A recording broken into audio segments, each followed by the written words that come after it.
What's going on, people? Welcome to United View. What's going on, Owen? Welcome to everyone in the chat. First things first, Owen, it's a bit of a ritual on United View. I'm not sure if you are familiar with it, but we do touch in, say good morning / good afternoon. Did I say good morning? It's afternoon. Did I say good morning? It's fair. It doesn't matter. It doesn't matter. I mean, 5 minutes either way. It's morning. It might be the morning somewhere. It's a morning somewhere right now. 100. Actually, this is global. This is global. We're not discriminating. It's global. Morning, afternoon, evening, tomorrow, 100%. Whatever. Exactly. It could be tomorrow where you're watching this. So that's fine.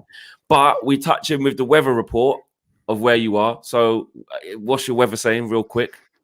To be fair, it's all right here. It's not too bad. Like I live, it's so strange. Like the news at the moment, it'll be like horrible everywhere else, but where I am, it's always all right. I live in this like microclimate that doesn't exist anywhere else. It's great. It's great. So every time I've got like family members based all around the country, they're like, "Oh, it's horrible. It's raining." I look outside, not for me. Not for me.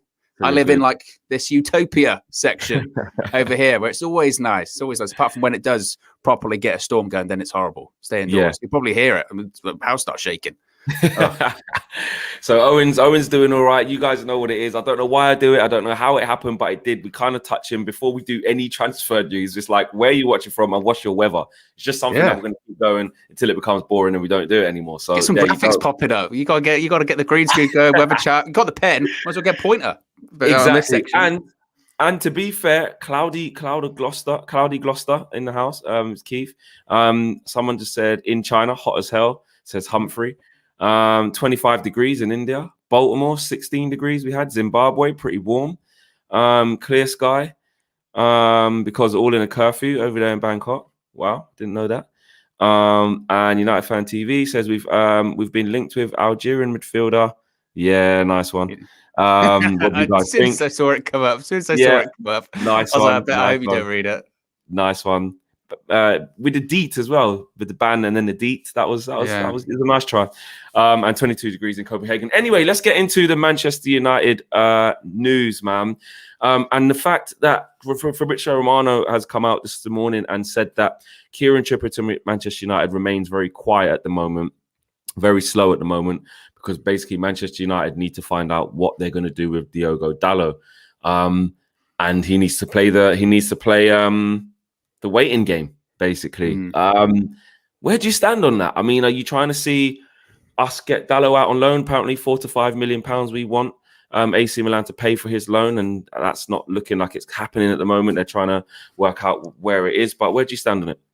I mean, to be honest, when it comes to the Kieran Trippier thing, like I was saying before, the issue is with Man United now is they know it's a deal that they can easily do. And I'm sure they've probably spoken to Kieran Trippier, spoken to his agent, his family, whatever, because obviously you've heard these other reports going, they've accepted they're going to be coming back to Manchester. They want to come back to Manchester. Kieran, always, when you always hear that one, Kieran Trippier's told his friends.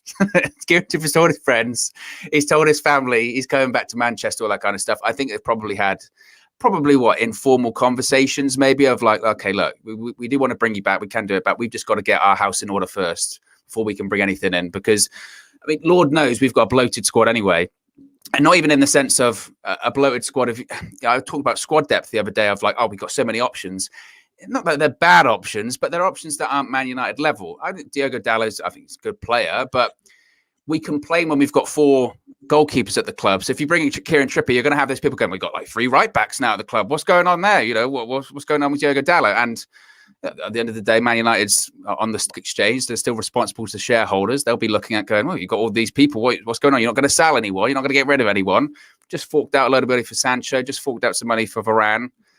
It makes sense. And United, they drive such a hard bargain. So I'm confident that they'll get the Dalot deal done. There's a lot of D's there. They'll get the Dalot deal done, and I'm confident the Trippier one will happen. And there doesn't seem to be a lot of like alarm, does there? Of, no, isn't it going to happen? There's a general consensus of it will get done. It's just that's the frustrating thing, I think, from a fan's point of view, isn't it? Of when everyone knows what the end game is and what the end result is, but you have to do this weird dance. This weird dance of like, oh no, is he going to go? Isn't he going to go? And you're like, I know at the end of the transfer window, going to be like Kieran Trippier, shirt, done. So I don't know. You was cracking up a little bit there, but I just caught the end of that basically. Yeah, I don't know. The internet just went a bit weird. 100%. I feel like it. I feel like it's a deal there to be done. I don't think it's fake news that Trippier wants to come back to England and come to United. Yeah. We know all that.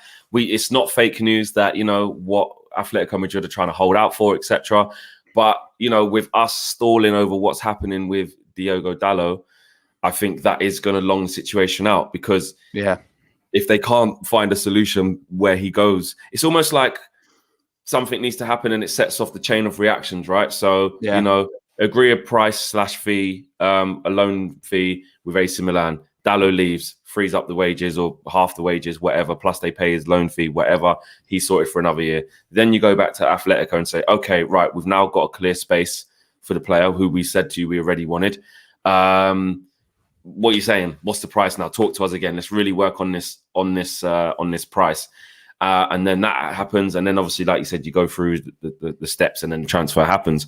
It makes sense. Like I said many times before, people may disagree. And, this is what it's for. It's a platform for everyone to have their say. I honestly think if Trippier comes to Man United, he will play a lot more games than people think. He won't come here, in my opinion, to be like, I'm just going to be ready to just in case Bissaka gets injured. I'm just going to be ready for the cup games, and I just want to push Wan-Bissaka to the next level. If Trips comes here, he's ready for business. He just won the league in Spain. He's conquered there. Champions League year in, year out. Starts a lot of games for England. Played in a lot of big games. He's got way more experience than Wan-Bissaka. He is not coming to be a backup guy. No, I agree. I think this is the idea that he would come in and just play second fiddle and just to kind of, he's going to push Wan-Bissaka. I think you're right. I think he plays more games than people think he does. I think if we play a Man City or a Liverpool, I think there's a genuine discussion of Ollie in his mindset of, do I go with Wan-Bissaka, who's I've played pretty much every single game since I've been here, or do I play Kieran Trippier, who's very experienced? Ollie loves the experienced heads, right? Even though we've got a young squad, he loves those experience, especially for those big games. So I agree. I think he plays more games than people think, as he should. To be honest, I think a fullback playing every single game of the season, I think, is absurd. Exactly. The fact that Wan-Bissaka's had to do that anyway, to be honest, it's a miracle he hasn't been injured more. That's the biggest thing. Like, it's a huge testament to him. It's a huge testament. Don't have another right back. Like I know we do in Dalot right now, but obviously we're trying to let him go. So, and he wasn't there last year. All last season, I know Brandon Williams, kind of left back, left wing back, whatever you want to call it, wasn't quite there last year. We literally didn't have a proper right back. There were times where we was putting Tuanzebe right back last year. Yeah. Lindelof went right back a couple times. Like, do you know what I mean?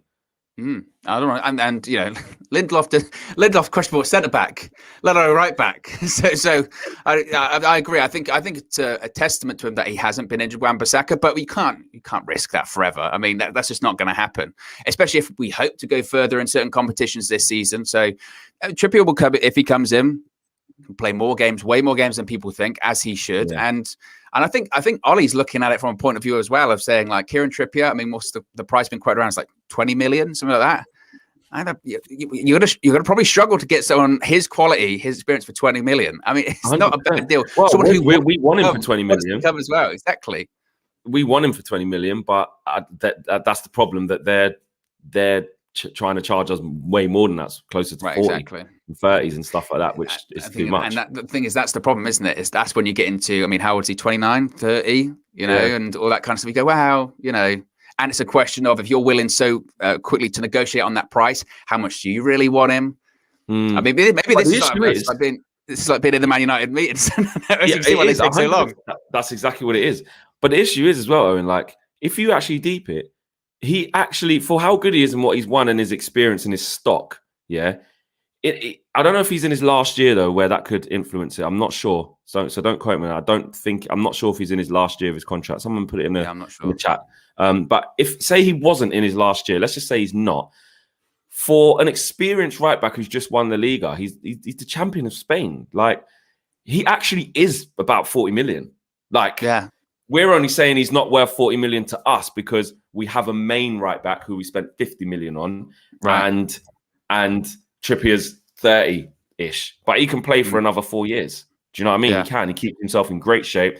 He's got great experience and composure. He is in his last year. Someone said 2 years left. I'm not sure, so I'm gonna refrain from that. I don't know exactly where he's at, but he actually, with the stock that he has, he actually is probably worth between 30 and 40 million.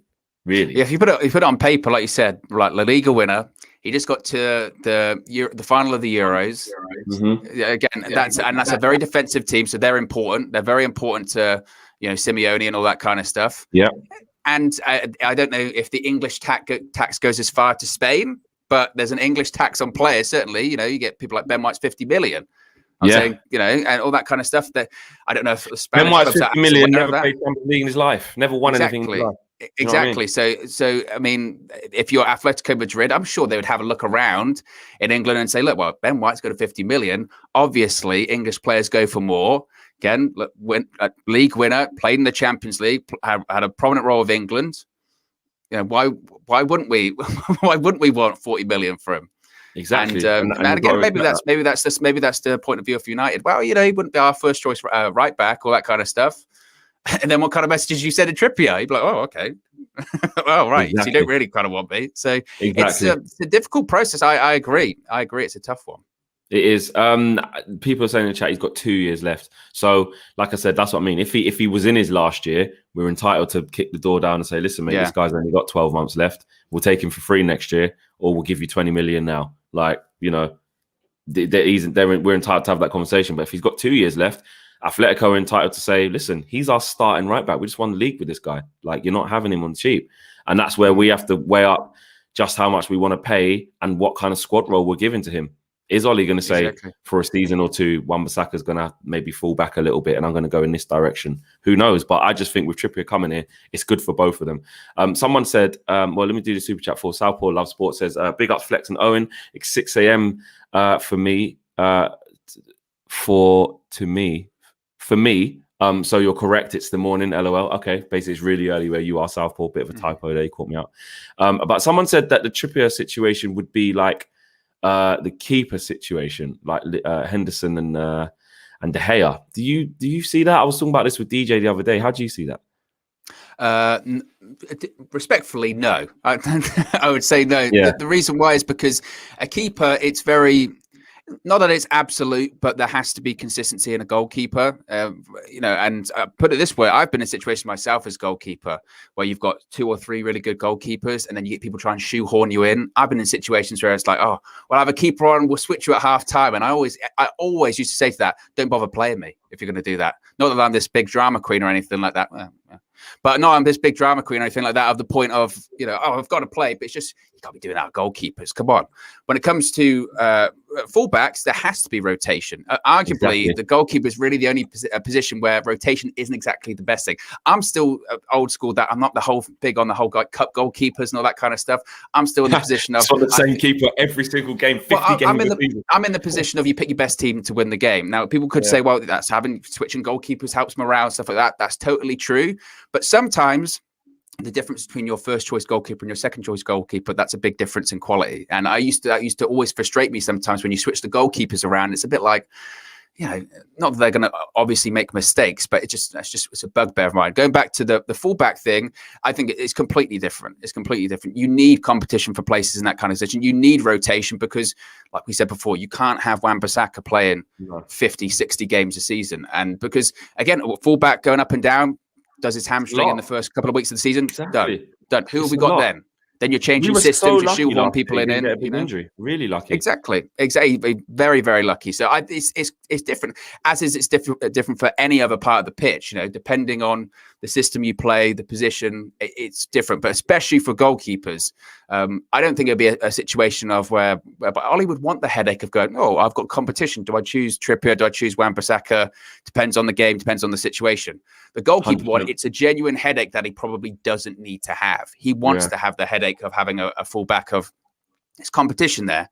When it comes to goalkeepers, you don't want to have the thing of, oh, wow, he's made a mistake, sky camera, bang, right in someone's face on David De Gea on the bench going, or having whoever. Yeah, exactly. Because that's what it is now. There is so much pressure on that goalkeeper situation of and I'm not even talking like major mistakes. I'm talking kicks the ball out for touch. They're going, oh, Would Henderson do that? Would De Gea do that? It's such a drama. Surprisingly, a drama that really hasn't been addressed at all. I'm quite surprised that it's just kind of flown under the radar. That one of keep it we're going to do it again. We're going to do it again. We're going to do it again. Quite enjoyed that. Second season. It was nice not knowing who was going to start. Let's have a look at the nice sequel. Having the media circus and all of that stuff. Let's go for that again. That's what it does look like. Exactly, and it's interesting what he's going to go with, because despite him ending the season with De Gea, now you're getting those reports going, Henderson's going to be the number one. Henderson's going to be the number one. It's like, well, he wasn't towards right at the end of last season because he had a couple of games where he wasn't that good. So I don't know. As a United fan, it's just a conversation that I don't think we need to be. Again, talking about, when you can see things happening in the future, you just know at some point this season, again, we're going to be having that conversation of, De Gea, this, Henderson, that, which does Ollie do? And, you can see the questions in the press conferences, and it kind of just, it feels really, really avoidable with all of that. But wait for it. Wait for it. Sakif says, no need for Trippier. United need a DM and a left winger since Rashford is out for 2 months. I disagree that we don't need Trippier or a right back, like for the reasons that we were just saying there, Sakif. Like, if we need that squad depth, and Wan-Bissaka played a hell of a lot of games last year. Do we need a defensive midfielder? Absolutely. Is that the next priority? Absolutely. I do agree with that over a right back, because really we're trying to get the right back for the extra squad depth and the rotation side of it to protect ourselves against one getting injured and us being screwed. So it is a big need to get a right back, but defensive midfielder absolutely should be the priority. Left winger, because Rashford's out for 2 months, I don't think we need to buy a left winger because Rashford's out for 2 months. We just got Jadon Sancho, one of the best wingers in the world, who can easily fill in on the left. He can start playing for us on the left, keep Mason Greenwood on the right. I dare say, I was saying it to DJ in the show yesterday, I think Dan James will start the season at left wing. I really do. Martial has not played in a very long time. He hasn't even started pre-season yet. He's only just come back into training. He's only going to get one game against Everton. Dan James has gone to the Euros, played all right. Do you know what I mean? Come back, trained, been in the last couple of friendlies, all of the friendlies, I think. So he's actually ready to play. Like, I know you can say the thing about Dan James, he's not this and he's not that. High energy game against Leeds at home. Like Ollie says, I ain't got time to. I don't know who he was aiming it at in particular, but he was like, look, players coming back, if they're not ready, they're kind of going to get left behind. We need to start with the players that are ready to go. Maybe that might be and Jesse Lingard in one of the positions. He's had a full pre-season. He's had a full pre-season. And I know it sounds mad, and the fan base will go into meltdown if we started the season with Andreas had to play or something, or Lingard had to play and then Dan James was on the left. People would go, instead of going, actually, just the first couple of games while people get up to speed, let's just wait.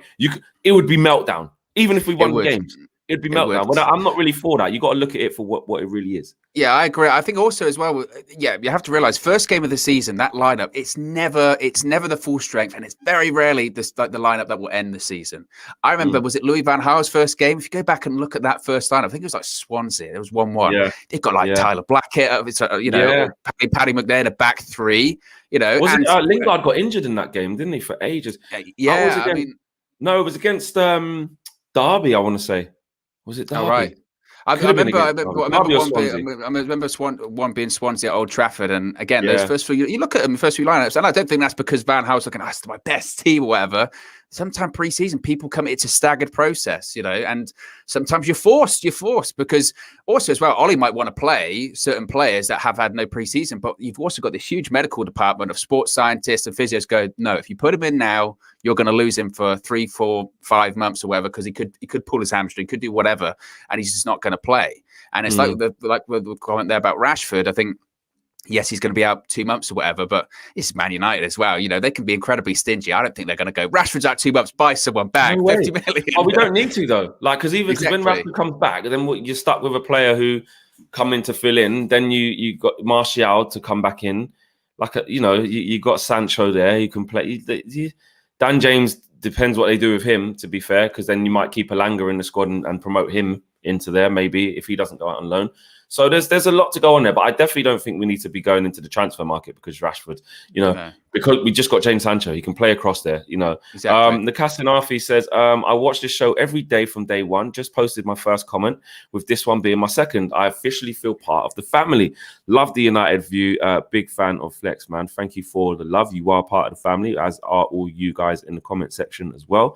Make sure you guys smash a like on the video. Subscribe if you're new. That guy Vic says, loan James to a Leeds or a Leicester team. He'd do brilliant at either of those teams. But actually, to be fair, Brendan Rodgers likes to play some ball, though, to be fair. But I do think Dan James in that kind of system could work and definitely suits Leeds. I agree. And 1 year left with an optional 1 year. I think that's talking about the Trippier situation. And VK says 100% Daniel James to start or possibly Elanga. I just feel like going into that beginning bit of the season, we need to make sure that the players are doesn't matter about ability so much. We know who our best players are, but if they ain't fit and fighting fit, ready to go, chomping at the bit, up to speed, they can lose. They can not play well. Look what happened last year. Look at the state of us in the first 5 games. Sometimes those first few games, it's just kind of let's hope we get through it by winning them. Then once we're 5 games in and people back, then we can start actually having amazing performances and playing well. Because sometimes that's just what it's like, and that's like it for all teams. Man United aren't alone in this. There are plenty of big teams out there that will have issues of he can't start, he's not fit, he's not ready to play.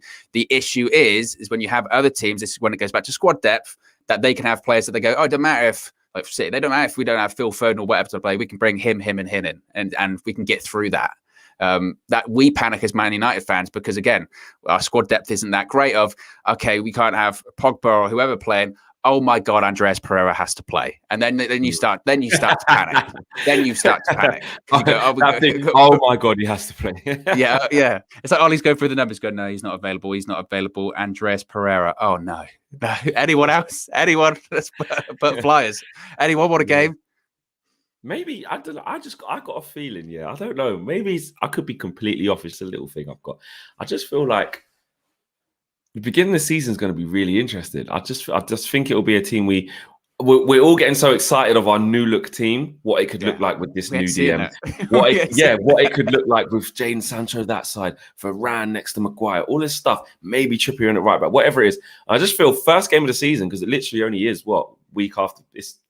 So what are we on Monday today? So Saturday is the Everton game, then the following weekend. So 2 weeks. In 2 weeks' time, I just feel like those players won't really be ready for that Leeds game. I could be wrong, but that's just what it seems like to me.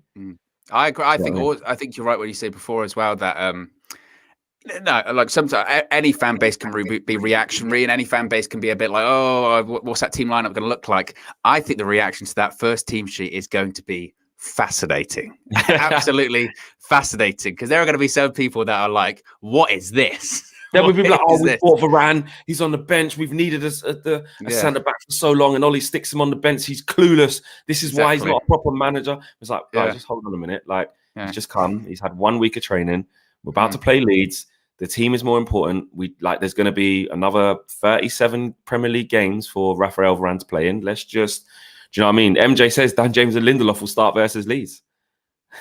Ahmed H says Leeds are going to be a problem with their intense press. So you just have to. I'm not saying Leeds are all great and we should be really scared. Look, we've got fantastic players.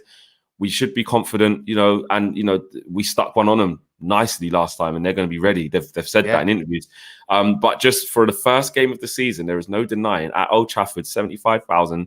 That is a great game. That is a crunching game. We missed out on being able to have that game last year with Leeds' first year back with the pandemic with no fans. So, now having that game as the first game of the season for us is massive, and players need to be ready. That's a derby. You need to be ready. Yeah, I mean, not one to be completely negative, but again, this is a good the other side to think about when it comes to that. Like you said, 75,000 people there, a derby. People are going to be up for it. If Man United are a yard off the pace or whatever, the hope would be that the crowd would let them know that then. Yeah. You know, they won't be able to get away with it. You know, when we played Leeds away towards the end of last season, it's such a drab game and it wouldn't feel like a derby. Nobody cared. If Man United are half a yard, if Man United are half a yard off it, the crowd will let them know. And maybe that's a positive of when we played Palace at the start of last season where we were off it and you know, they're hardly an intense pressing side. So I think that would be people's concern of look how off we were against Palace last season. They hardly pressed. Leeds, they'll let us know. We can't get away with that. You can add in, but the X factor there is the crowd, and that if the Man United are struggling there or they are tired or whatever, maybe the crowd's enough. Maybe the crowd's enough to be like, you know, push on, or at the very least, let you know that this is, I don't care how tired you are, this is a derby, you've got to go for it, sort of thing. But on the flip side of things, could be that if it does go wrong, they will go crazy. They will 100%. Jam R says, Flex, do you trust Fred next to Pogba with Maguire and Varane? McGran. Literally my nan, my gran. Yeah, I was gonna say. I'd feel like I would for certain games. Yeah, I would play those two. If I'm not so sure about this 4-3-3 thing. I think the players have only just come back. We'll have to see how he sets up against Everton to get a real kind of feel if he's going with this 4-3-3 or whatever. Now Pogba's back in there. Now McTominay and Fred are back. Now Donny's back in there. Bruno's back. Let's see, because those players haven't been there. But it's been 4-2-3-1 for the majority of the season, of the preseason, apart from that first 45 minutes against QPR, which I'm still convinced was 2 8s and 1 holding with Matic. But everyone still says I'm wrong, so I don't know. But I would, for certain games, I would definitely trust them. Nearly 1,000 people watching as well, guys. Smash the like and share the video. Let's get over 1,000. We're nearly there, which is sick. Let's talk a little bit about Jesse Lingard. Potentially pie in West Ham, maybe. It says that he would rather stay at Manchester United or go abroad. So basically, he doesn't want to play for another Premier League team. Do you find that surprising? Where do you think that's going to go? I mean, whenever anyone says that, because we hear it all the time about players that United are actively looking to sell or offload. Whenever they go, they want to stay at Manchester United. Of course they do. Of course they do. Why wouldn't they want to stay at Manchester United? I think the thing is with Lingard, and I will criticize myself here. I've gone on both sides of the fence a couple of times with Lingard because I've been at points where I've been like, I don't see what the point is. If Solskjaer's not going to play him, get rid of him. But then on the other side of things, it's good to weigh things up. On the other side of things, I look at the Europa League final last season and I go, mate, we could have done with being able to bring on someone like Jesse Lingard at points during that game just to have something different, just to have an option. And I keep saying about squad depth, and I think, well, yeah, a bench with Jesse Lingard on, it's a pretty good bench. I think the idea of him going, well, I don't want to join another Premier League team, he's maybe a bit naive. But I appreciate the fact of him going, but I'd be open to going abroad because we get that so often, and the whole abroad leagues, whatever, has been such a hot topic of discussion recently, especially with the Varane stuff of he'd failed to adjust and he'd failed to come over, and it's going to be different. It's a different league and all this kind of stuff. Sometimes I think as fans of the Premier League or just, English footballers in general, there is such a hesitancy to go and play abroad, to go try a different league, go try a different culture. And I think it's very, ironic that we then, when a foreign player will come over, we criticize them for not being able to adapt to our league. Oh, it's going to be difficult to adapt to our league. Where are we going over to their leagues to try and adapt? Where are we going? Rafael Varane at this point will play the third separate country, France, Spain, and England. So for us to go, he struggled to adapt. Well, again, I don't see many of these, former pundits that are saying that. When did they go abroad? When did they go and try a different league? When did they go into La Liga or France or Italy or wherever? So if Lingard wants to go abroad, I would absolutely credit him for that. And we spoke about Kieran Trippier earlier. Arguably, he's become a better player for playing in a different country, 100% under a different coach, in a different I don't think it's arguable. I think 100% he has. Exactly. So, I mean, if Lingard would want to do that, I'd absolutely credit him. Him saying, I don't want to play for another Premier League club, if that's true, I would say, well, I don't know about that. You're not like Frank Lampard, John Terry. And even they did it. They play for other clubs in England. Sometimes it depends on the club. I mean, the whole West Ham situation doesn't look as likely maybe happening now. But if he doesn't go and he wants to stay to fight for his place, that will be up to him. But again, he was the same guy in January last year that wanted to go out and loan because he wasn't playing, and exactly. It'll be a bit difficult. In January, if he's going, I'm not playing, I want to go out and loan. It's like, could have been the summer, mate. That's the issue you weigh up. It'll be interesting to see the conversations that he must be having with Lingard to say, look, if you're going to stay, that's great. We're happy to have you as a squad player. But just so you know, the situation between you and us, as it was last season, hasn't changed that much. I think that's exactly the conversation that will be happening, because I don't see. It's either that or Ollie does the lying thing, which convinces Jesse that he's going to have more of a role to play than he would have last year, which I don't see how it happens this year. With getting Sancho in, with getting Ahmad now, like there's even more players in the positions that you can play. So I don't see it unless Jesse literally says, do you know what? I'll take my chances. I really believe that I'm going to get a chance, and I really believe I'm going to take it and show you that you need to start me or play me a lot more often. But definitely, if Lingard knocks on the door and says, I want to stay, I know what you said, I'm aware of that, but I just want to stay. I think Ollie would be fine with that. I think Ollie would say, no problem, Jesse. That you've got to the stage where we want the best for you. If you want to stay here, I can't give you that much playing time, but cool, fair enough. Always happy for you to be part of the squad. You're brilliant around the place. You're Man United through and through. I can count on you if there's injuries or I need rotation to step in. So cool, but I just, like you said, I just think, it just feels a bit weird if that was to happen. Maybe it'll be more of a personal situation, like family and stuff. I don't know. But if Jesse was to say, I'll stay, because like you said, last season was all about, I need to play some football. Exactly. Was it because he wanted to get on the plane to go to the Euros though? Maybe and he very nearly did do it. Maybe it was that, but I don't know. You could just see how happy Jesse was playing. He just looked like every Man United fan literally was supporting West Ham when he was playing, apart from against us. Like, to see him do well, he just looked so happy. Like, I've seen all pictures, like when he's in training with the West Ham players and they're dancing. They've got their little boy band. I think it's him, Lanzini, and Declan Rice. I think it is just messing about. And it's the Jesse that we've seen at different periods for us, and it's the Jesse that you want to see him go and play. So I really want him to just make the best decision for him and play football, because I actually think I know people got reservations about Jesse playing in our team, etc., but I do think he's too good to be just sitting on the bench not playing any football for anyone. So it's a waste of talent, waste of a career. It's like anyone, isn't it? When you see sometimes those players that do stay at a club too long and it gets towards the end of their career and then eventually they do move on. You go, man, you had a chance there for a couple of years. You could have really gone and done something. And maybe it's loyalty, whether it's wanting to stay at a big club, whether it's wanting to prove your spot, prove your place, or whatever it is. There is a finite amount of time in a football career, and you don't want to be at the end of it and having regrets. You do want to play, and you do want to be happy playing. And like you said, he was obviously very, very happy playing last season, and he played very, very well. And I think there was this idea of maybe it doesn't hurt Jesse Lingard to be a bigger fish in a smaller pond. Sometimes that's good for certain players. Having Ollie's not going to freeze him out. It's not going to be a case of Lingard goes, I want to stay, and Ollie's going to go, great, well, you're going to play the reserves, because he's too influential in the dressing room. He's good around the players. People like him there.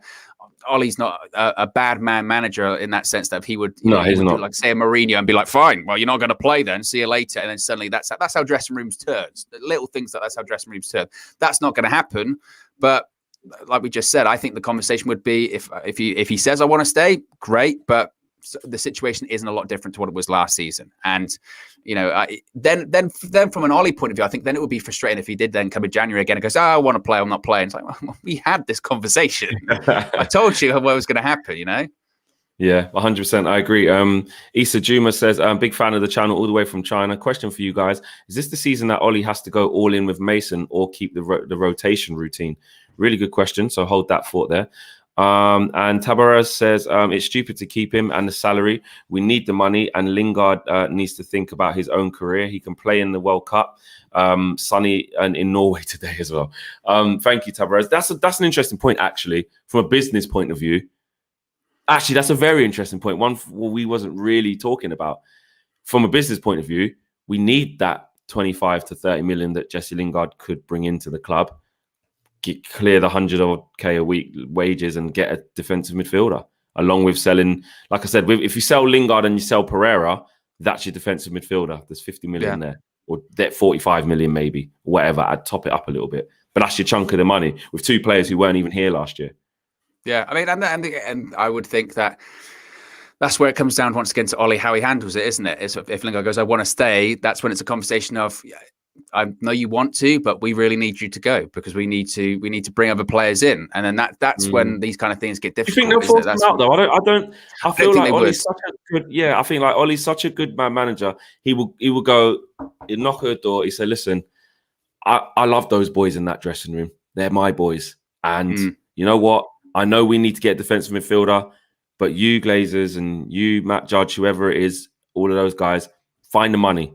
Find it, because I'm not going to sell Jesse just to fund that. He means too much to me. He means too much to the boys. He wants to stay, and I'm not hounding him out. I could see Ollie saying that, like I'm backing his players. But if you're Lingard, and I don't think Lingard would be like this, but if you're Lingard, you could absolutely be like, well, you know, I'm not going to leave. And if you're telling me you need the money or whatever, you be very careful how you force me out, because again, there's a lot of people here that like me, and there's a lot of people in the fan base that like me, and that my brand's very, you know, worthwhile. You want to talk about money?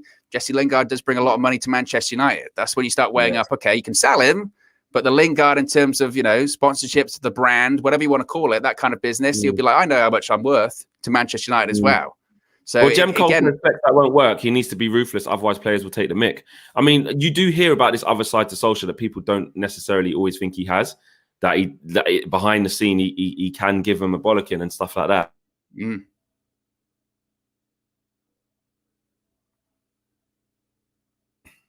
We're back. I don't know what happened. Internet's just playing up. Owen's gone. I'm here. Can you hear me? Can you see me? Yeah. It just went a little bit weird there. It just froze for a second. It just froze. It just freeze on your end. It just frozen. But yeah, can you see? Maybe I'm wrong. Could you see maybe having that situation where he is actually ruthless? I think he is. I mean, we don't see it all the time, but we've seen parts of it. I think I think Lingard was the player. Remember that was against Man City? I think it was in Carabao Cup or something like that, where I think it was Lingard was doing some stray passes or whatever, and they showed a replay of Solskjaer like saying if you do that again, you're coming off, and he took him off. Yeah, and I think that was in the Prem. Oh no, it could have been Carabao Cup second leg when we won 1-0. But he went in on him. It was one of those games. Yeah, he went in exactly. on him. And you saw a glimpse of it. Of be like, man, sometimes. You know, again, it's perception, isn't it? Sometimes maybe Solskjaer might like to play the game of the smiling guy and all that kind of stuff, because then that has the media perceive you as one way, and then we don't know what he's like in the team talks. We don't know how ruthless he is or isn't. So I don't know. I think the idea of Ole not being tough on players, this is a guy that was managed by Sir Alex. I think he knows. Knows how to manage those kind of situations. That's his best. That's in my opinion, that's Ollie's best attribute. I know some people will argue, and rightly so, that that's the issue. The fact that his best attribute is man managing. That's the limitation right there. But I still think it's fair to say that is his best attribute, and that has helped build this team to what it is and keep a lot of players on side. Let's have it out. Just quickly, Jay Lings fam says Lingard is a boyhood United fan and doesn't want to leave. There's probably a lot of that going on. Let's have it right. I believe that Paul Pogba has probably wanted to leave for a couple of seasons now. One thing he will not do is fall out with Solskjaer or upset the apple cart and do what Harry Kane's done today and just not show up for training. Could you imagine if Paul Pogba, after Raiola said what he wants to say, in this case, Gary Neville's done an interview with Harry Kane before the flipping Euros where Harry Kane's like, I basically want to go. I've got an agreement. I'm probably even said, at my age, he even said, hold on a minute. Let's actually deep what's going on here. He even said, and we're not a Tottenham channel, of course not, but it's in the news and it relates to Pogba because I just like to see this. He even said, because if they wait, I'm going to be a year older. You're not going to get 100 million for me then. Basically saying, I'm worth 100 mil now, mate. Take cash in on me. I've got a gentleman's agreement. We'll talk about it in a nice way. If Paul Pogba done that, then went to the Euros and then didn't come back to training, oh my days. That's all I'm saying. You have to look at how all of this is managed. Paul Pogba, as an experiment, I want him to not go Carrington tomorrow, just to see what happens. I just want to see. You're a sick man, Flick. You're a sick man. You're sinister. You're sinister. You want to watch the world burn. You like the Joker. Oh my God. What, that would be meltdown, bro. It would be on the front and back pages if Pogba It's did interesting with the Kane thing as well, how that's been managed. Because again, you'd have to look at the press and these sort of things. Before the Euros, we get the whole Harry Kane has told Tottenham he wants to leave. How do they get that information? Probably Harry Kane and his agents telling the press, by the way, we went to Tottenham today, we told them we want to leave. So they're constantly communicating with the media going, if you're not sure about that, I'm going to make sure I do an interview with Gary Neville on the golf course. Exactly. I want to leave. Hey, come get me, come buy me. And then today he doesn't go to training. And from what everyone's saying, they're going, well, it's not because of, any positive tests. It's not because of injuries. It's not because of this. It's because of that. Like you said, it does feel like one rule for one, another for everyone else. Because again, if that's, you see that today, you get people going, well, if he wants to force the move and he wants to leave, he wants to leave. If it's Paul Pogba, the guy is a virus. Get him out of the 100%. Club. Unprofessional. He's a in the club. All of this bullshit. Rid of him. And Pogba, for what it's worth, he's always showed up. He's never not showed up. He's always there. And I'm not saying I agree with what Raiola does, and I'm not saying you guys have seen my thoughts on how I think he should handle his agent, which he clearly doesn't do it. So I've always come out and spoke up against how he is, spoken about his agent or not spoken about his agent. Ada Neatman, I think I'm saying that right. Apologies if I say the name wrong. Says, yeah, but Kane has not had a manager chat smack for 3 years now. Bad comparison, Flex. Pogba is not the issue. Raiola is, and rightly so. Raiola is the issue, but you can't just not turn up to work, bro. Like, don't get me wrong. To be fair, if it's a very early story. We don't know. Harry Kane might come out and say, for all I know, to be fair, Harry Kane could come out and say, I've been struggling with things off the pitch or whatever.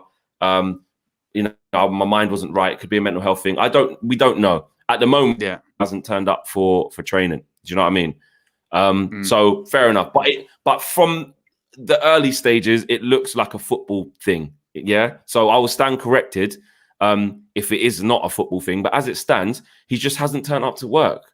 So it's not a bad comparison in my eyes. I think it's the exact same comparison because this is a player. He's done what Pogba done, basically saying, I want to leave. He's done interviews saying, I basically want to leave and put his own price tag there, gone to the Euros, and then looks like he doesn't want to play for him anymore and just hasn't turned up when he's supposed to be back for training. Can't do that. And he's the second captain after Lloris at Spurs. Big player. Yeah, he's the England captain as well. He's England captain of the country. I think also as well, when it comes to Raiola, like I said before, I'm like everyone else. I'm not on the Raiola train. I don't like him either. But Man United, for whatever reason, decided 5 years ago to do business with this guy, and that's the bed that we've made. We've got to lay in it, and we've got to deal with that guy.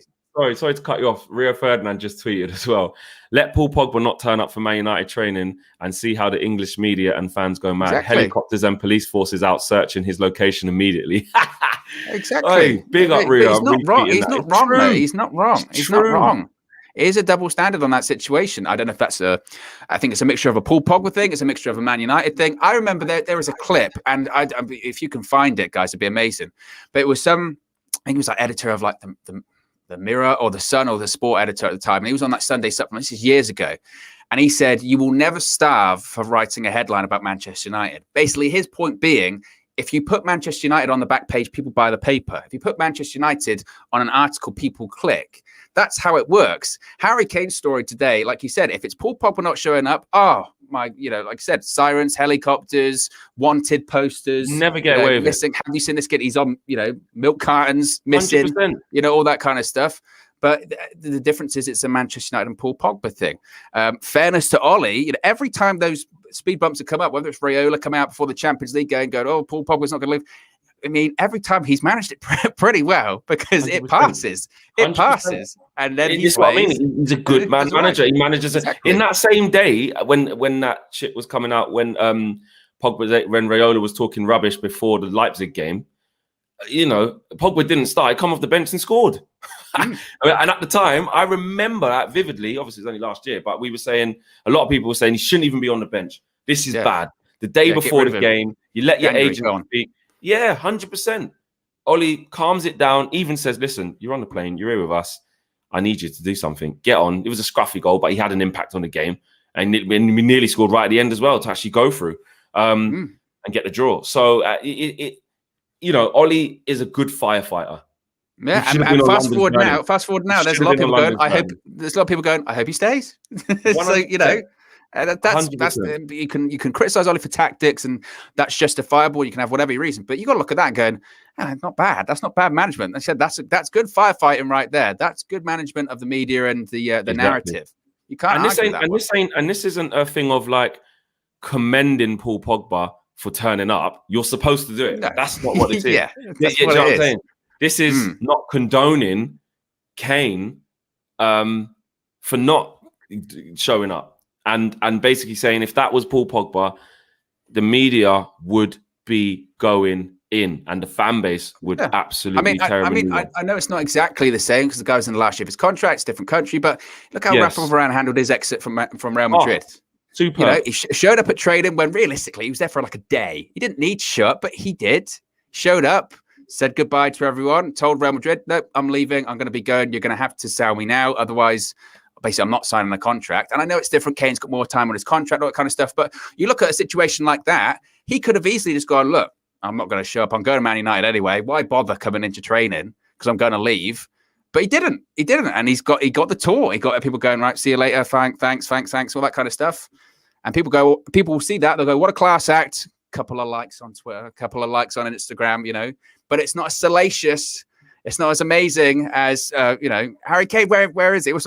And again, imagine it was Paul Pogba. Oh, goodness me. It'll be meltdown. VK says 347 likes with 1.2K watching. Hit the like and support United View. Big up, guys. Everyone's kind of just come into the house and kept their shoes on or forgot to take the shoes off. You forgot to drop a like. So as you walk in the door, quickly drop a little like. Yeah, I know, like I said with DJ, there's food in here, there's drink, there's convo, there's music, everything's nice. You just want to get straight into the party, but you got to take your shoes off before you come in the house. Yeah, so just drop a little. These are new carpets. These new carpet guys, and I don't want to be shampooing the rug. Okay, it takes a long time. Okay, that's money out of our pocket. So take shoes off. 100%. And lastly, I wanted to just get your thoughts on Axel Tuanzebe, just real quick before we finish off, because Aston Villa are interested. I don't think with Aston Villa, to be fair, they've got Concert and Mings, quite a decent little partnership. And Axel's good and is good enough to play there, but will they want to break up their centre-back partnership? And at one stage, they had the most clean sheets last year. They're great defensive record, didn't they? They did such a U-turn. They did such a U-turn of like the prior year, conceding so many goals, and then you got Emi Martinez, who's just I bet Arsenal fans looking at and I've been like, "Oh, please come back, Emi Martinez." 100%. So exactly. I mean, you're right. You're right when it comes to him going to Villa.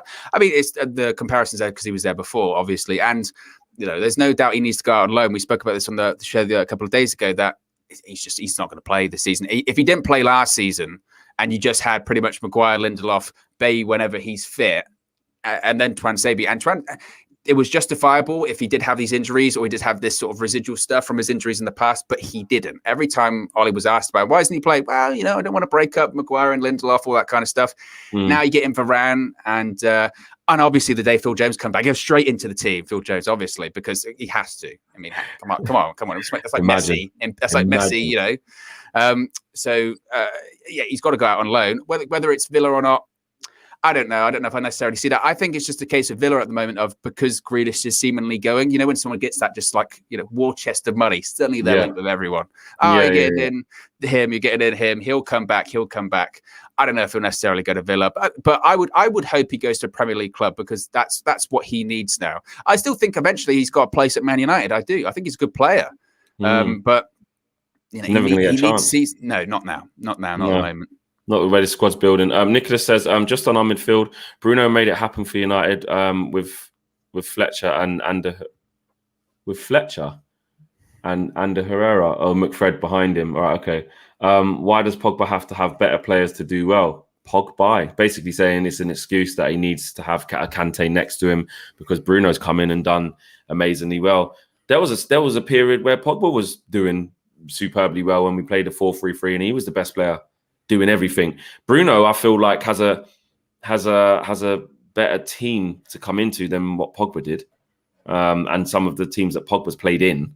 Where Bruno had less expectation around him than Pogba did. Pogba had this big, huge transfer fee spent on him, huge PR stuff, all this kind of stuff. And he came in, and I think everyone, it's weird. I don't even know if really people knew exactly what we were getting with Paul Pogba. I think there was this expectation if he was going to come in and Man United were going to win the league because we had Paul Pogba as a centre midfielder. Exactly. And then I think if you watched him play for one game, you realize that's not the case.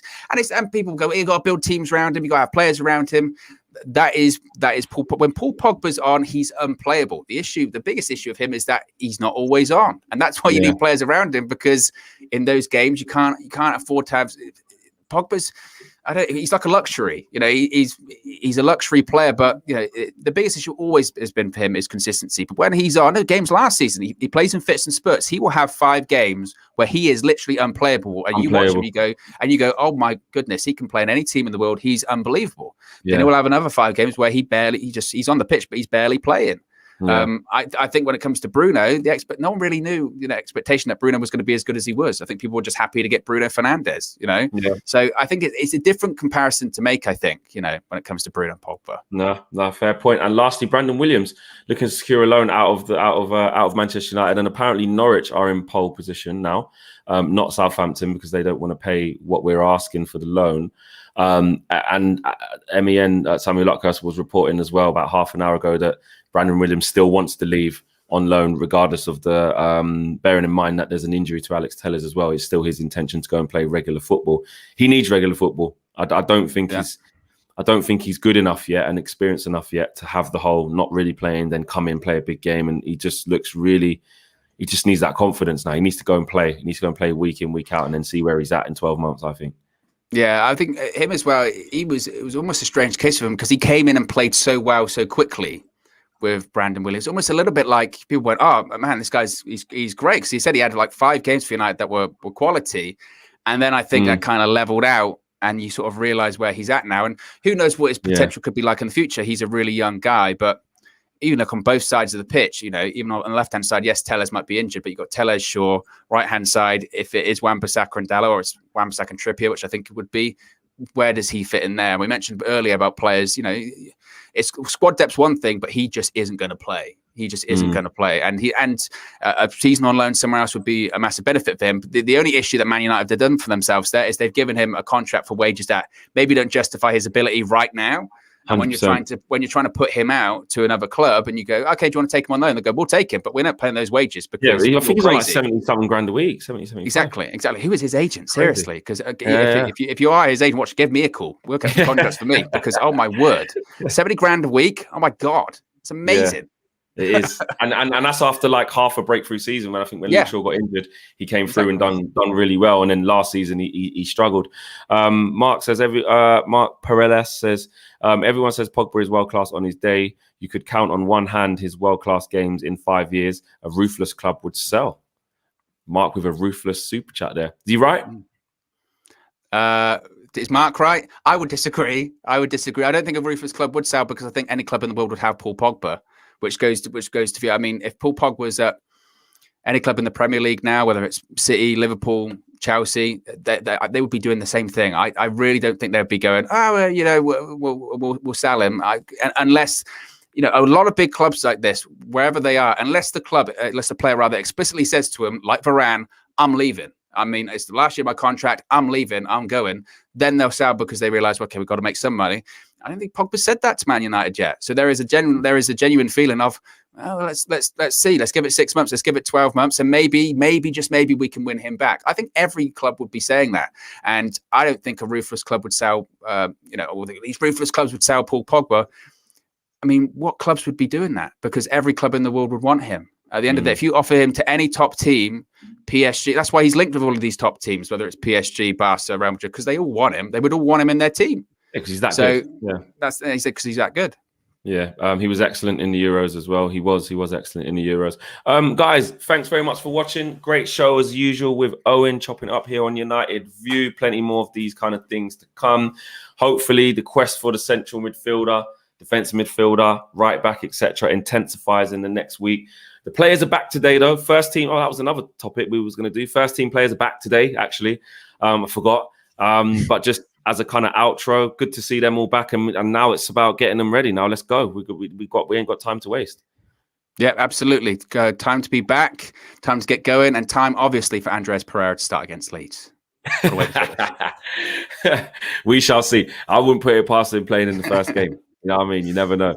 Anyway, guys, thank you very much for watching today. Smash a like on the video, and we'll be back tomorrow with more Manchester United transfer news for you guys. Peace.